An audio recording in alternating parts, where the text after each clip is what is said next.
பிஸ்மில்லாஹிர் ரஹ்மானிர் ரஹீம். நோன்பாளியாக இருக்கக்கூடியவர்கள் சில காரியங்கள் செய்வது நல்ல விஷயம், அது மார்க்கம் விரும்பக்கூடிய விஷயம். முதலாவது என்ன?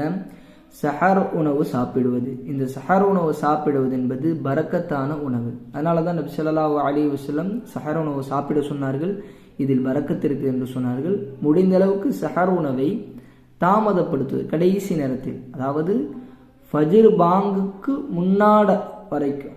ஃபஜ்ர் பாங்கு 5:20க்கு சொன்னார்கள் என்றால் ஒரு 10 நிமிடத்துக்கு முன்னாலே சஹர் உணவு முடிக்கிற மாதிரி தாமதப்படுத்தி சாப்பிடுவது, இது நல்ல ஒரு பழக்கம். இரண்டாவது என்ன? இஃப்தாரை விரைவுபடுத்துவது. சஹரை தாமதப்படுத்தணும், இஃப்தார் நோன்பு திறப்பதை விரைவுபடுத்தணும். ஏனென்றால் நம்முடைய பலகீனத்தை அல்லாஹ்வுக்கு முன்னால் காட்டுவது, இது அல்லாஹ்வுக்கு ரொம்ப பிடித்தமானது.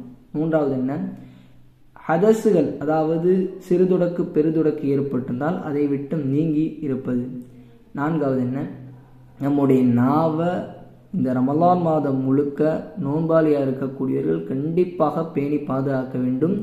பொய் சொல்வது, புறம் பேசுவது, கோல் சொல்வது, பிறரை திட்டுவது, கிண்டல் செய்வது, இது போன்ற விஷயங்களை விட்டும் முடிந்த அளவுக்கு நாம் பேசாமல் அல்லாஹ்வை திக்ர் செய்வதிலேயே நம்முடைய நாவை கழிக்க வேண்டும்.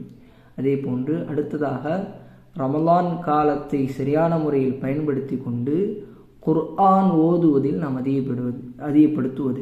ஏனென்றால் இந்த மாதம் குர்ஆன் அருளப்பட்ட மாதம். அதே போன்று திக்ருகள், துஆக்கள் அதிகமாக நாம் செய்ய வேண்டும்.